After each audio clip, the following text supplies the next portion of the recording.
This is Girl Talk, brought to you from Girls Preparatory School, Chattanooga, Tennessee. You are listening to the Girl Talk Podcast, Episode 4. I'm your host, Dr. Autumn Graves. Today, we will explore the role of team sports in the lives of girls and the women they become.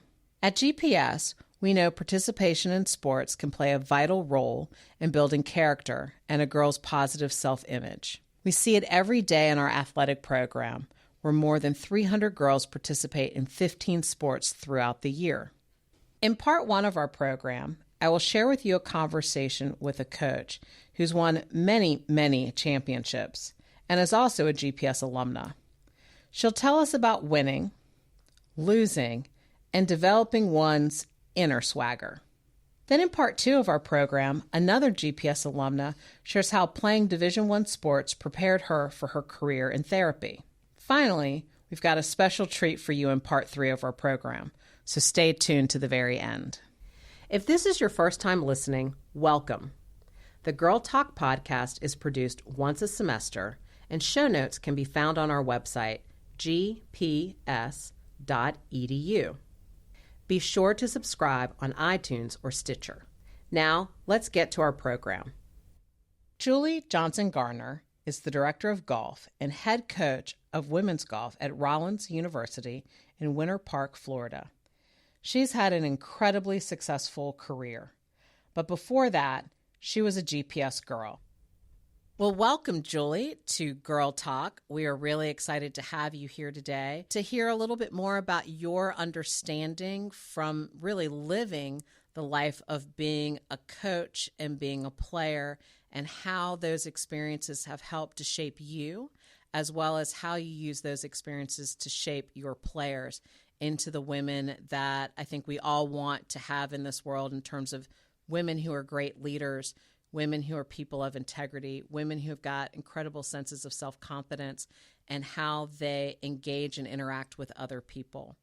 I mean, there's no doubt that athletics helps set all of that up. It's neat to be even a small part of that development of young women into the leaders of, our society today and in the future. And to me, that's what makes my job so much fun and so fulfilling and so productive. So, Julie, I'm really curious. You have a reputation as a coach who encourages your players to fully embrace the college experience, even if that means missing a year of play to study abroad. Why is living a well-rounded life so important to you, and how does this well-rounded life play into your coaching philosophy?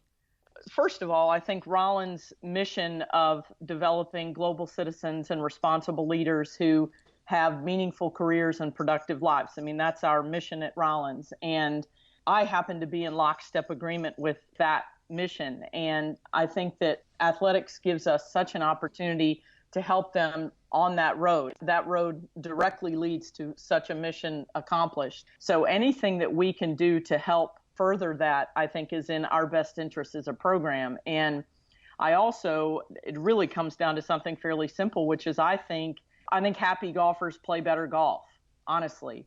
And I think studying abroad, my experiences abroad were incredibly transformational and enlightening. So I believe in the power of that ability for someone to look outside their little bubble in Winter Park, Florida, or wherever they're from, and help them experience the world, really. So, Julie, I appreciate that response. And as you think about this preparation for life beyond college, and I love how mission-driven and focused you are in your philosophy.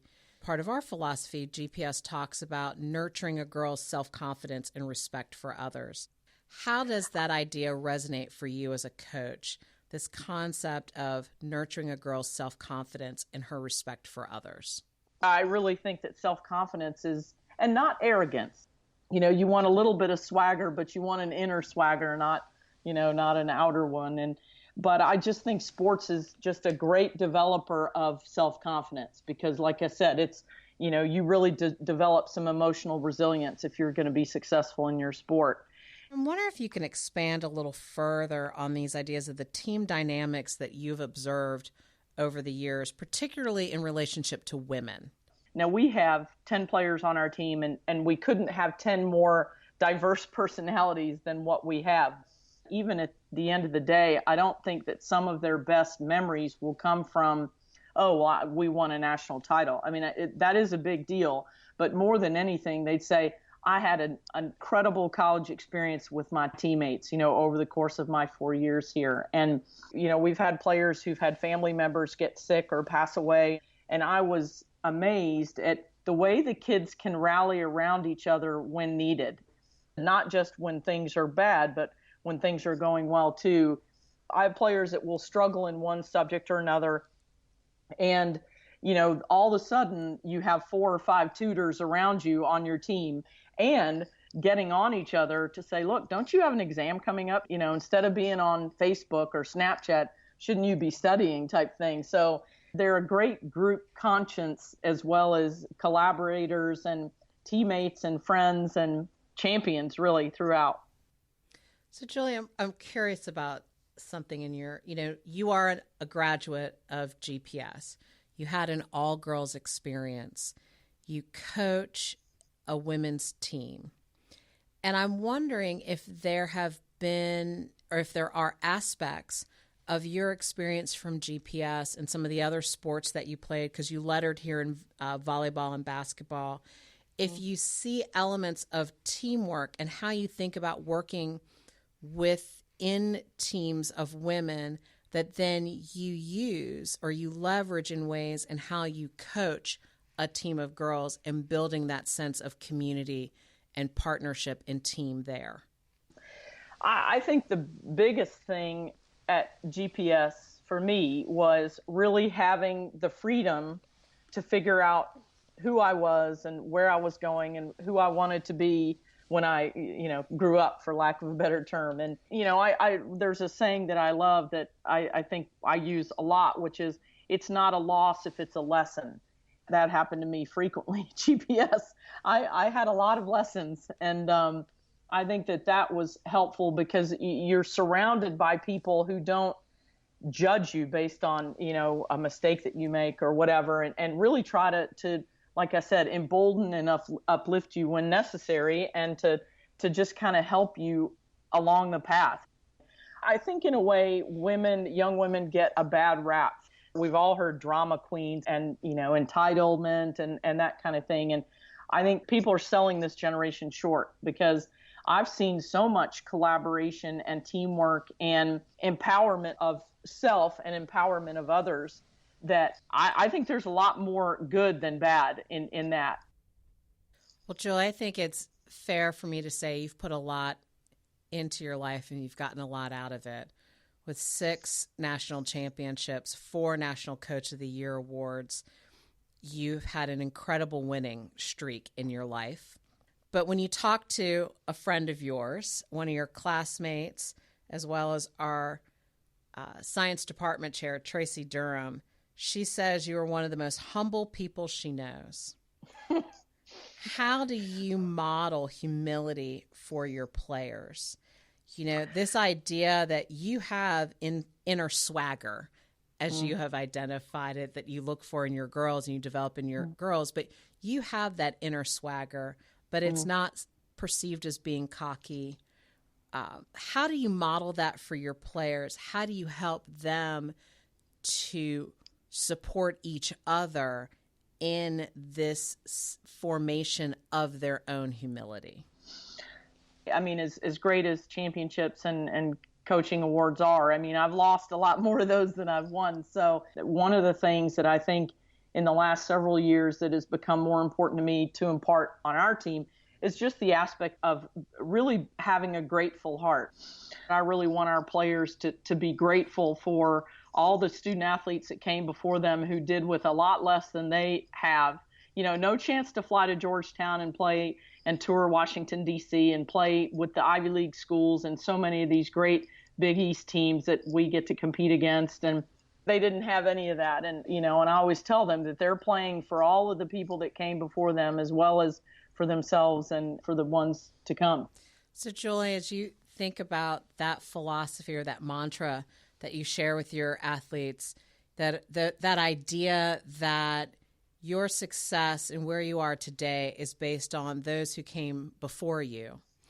And this concept or this idea that what you do today is a foundational element for those who will come after you. I'd love to get a sense of who are some of the people, who are some of the women whose shoulders on which you stand.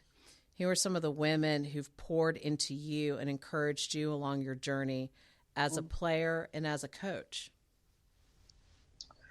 Well, I think from GPS's standpoint, I had so many great teachers, and it was funny. I found a box of things from high school that we packed up when we sold my parents' house after they had both passed away, and I saw some of the report cards and the midterm grades and comments of the teachers, and I just remember reading some of them and laughing and thinking, thank goodness my parents had patience with me, because, some of what the teachers said was, Julie's, very gifted, but she just doesn't quite apply herself the way she should, and I'm reading all of that thinking I was fortunate to be pushed by some very good teachers and very good coaches, and to have some parents that understood that eventually I would get to where I needed to go. But I would start with so many of the teachers there. I mean, Mrs. Wheeler and I mean, Mrs. Thurston, who was a teacher as well as the golf coach, and I think Mrs. Thomas and all that she did for the athletic programs there. And,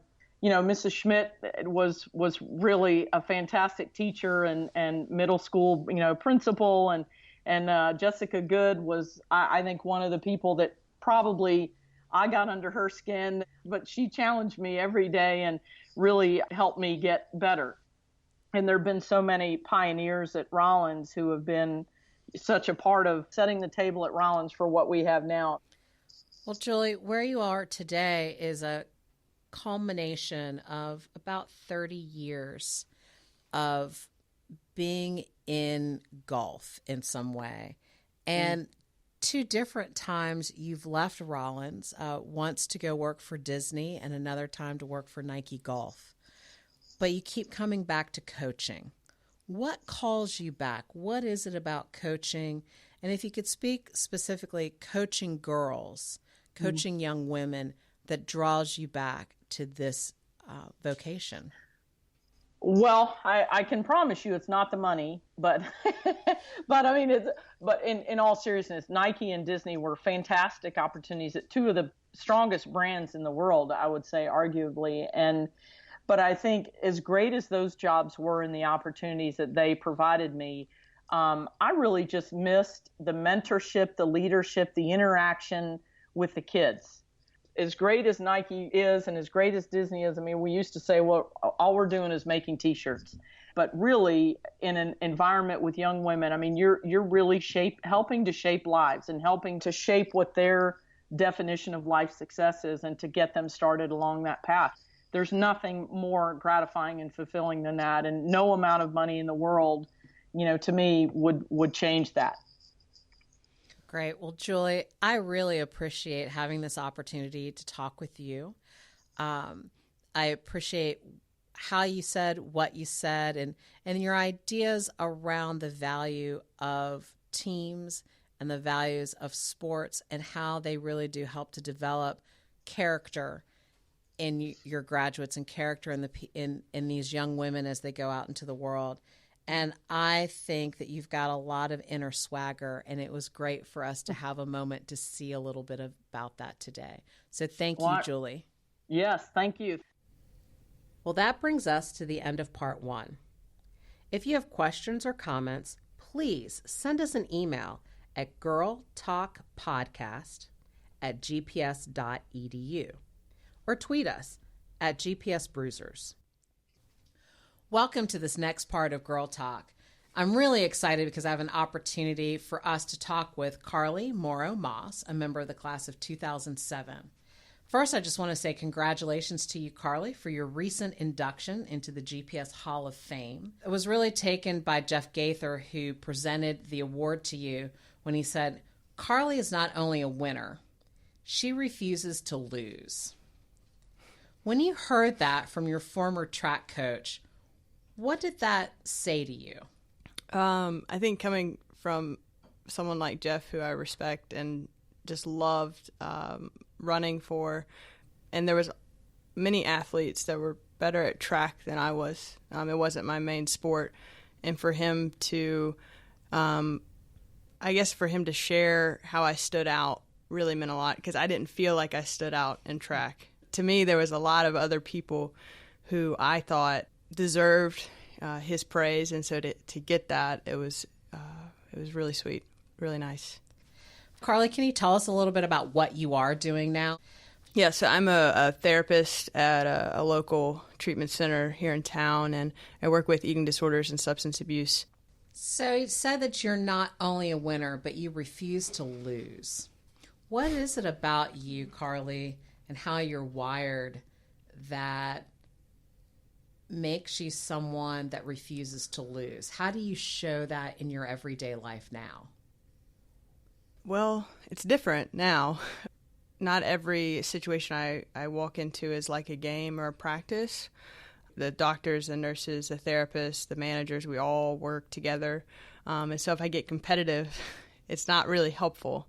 But getting competitive with myself can be helpful to a degree, to push myself to be a better therapist, to be a better team member, to go the extra mile where, in sports, it's a little different. You're competing against each other.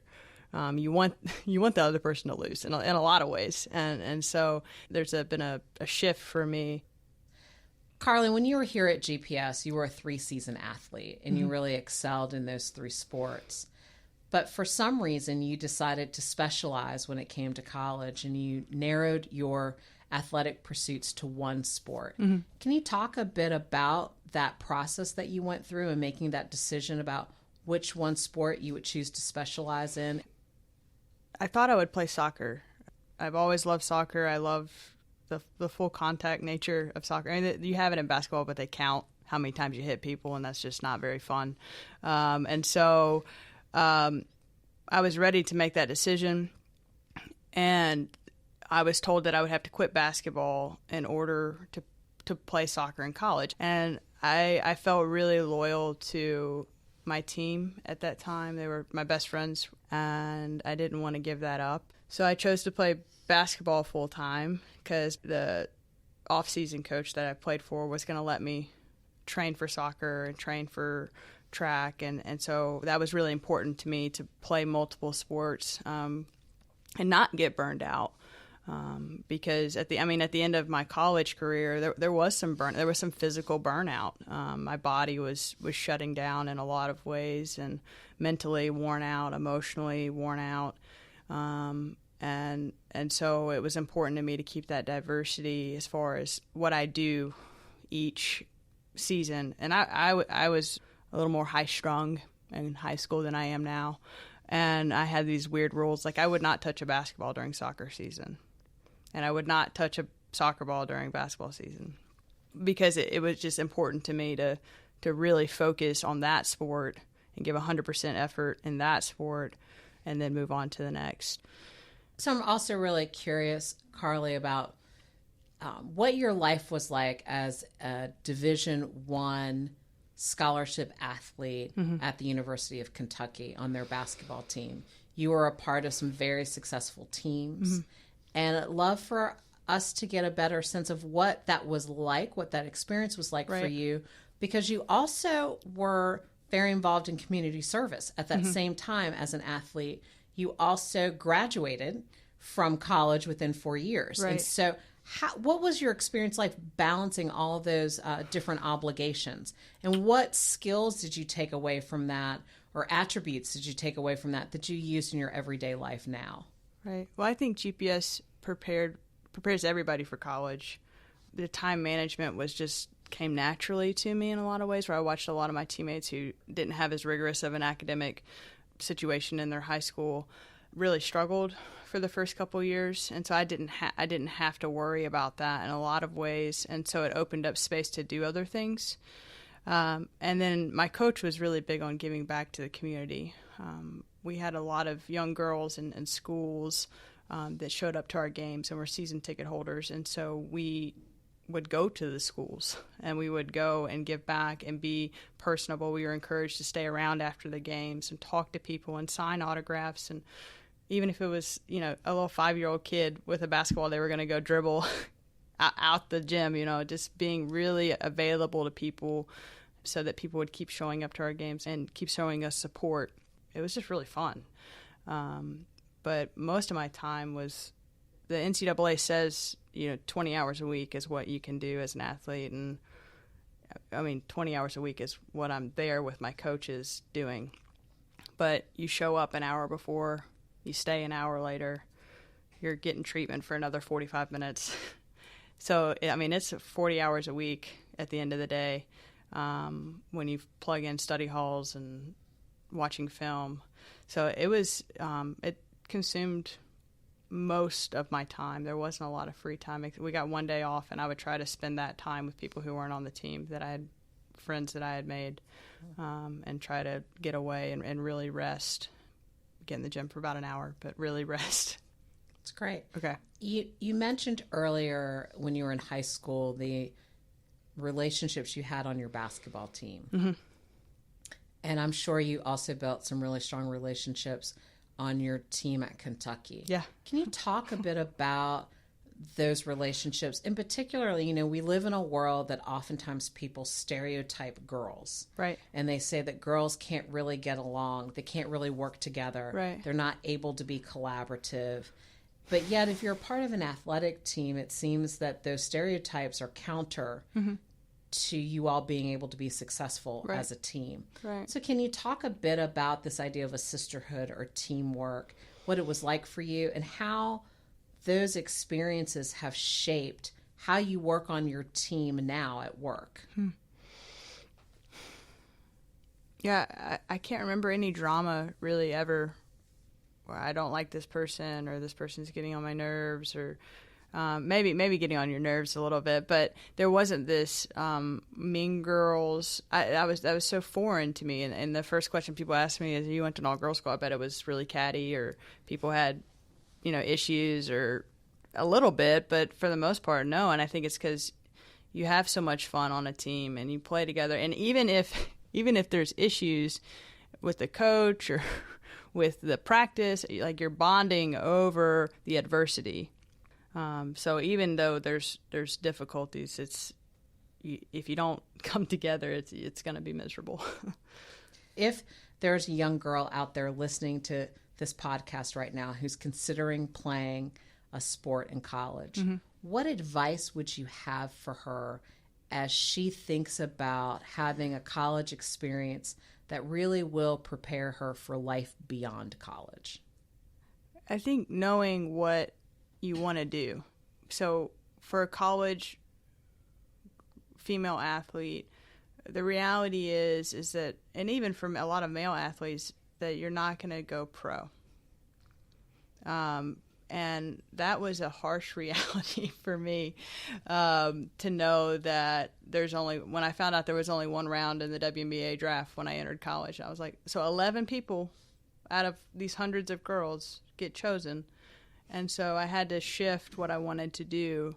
And so knowing if you want to be a doctor, or you want to be a lawyer, if you want to coach, or if you want to be a teacher, making your choice first of all there, and then deciding, okay, now I know what schools I need to look at. So for me, at that point in time in my life, I wanted to be a head coach at an SEC school. That's what I wanted to do. And so to me, it didn't matter if I didn't ever play a minute at Kentucky. Kentucky was on my resume to then move forward and hopefully become a head coach. And so that was what was important to me. It didn't matter if I played 1 second, that I was going to work as hard as I could for 4 years, create as many contacts as I could for 4 years, so that for the next 20 years I could do what I love. And now I'm doing counseling, so who knows what happened there. But,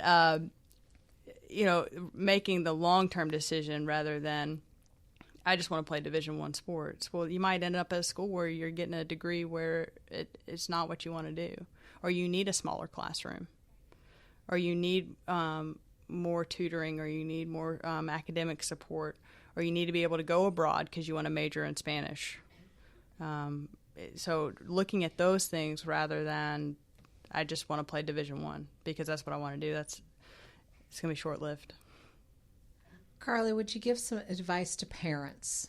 I know you're not a parent at this point, but you have parents who were instrumental in probably advising and counseling and supporting you right. as you were making this transition into college and playing at that level.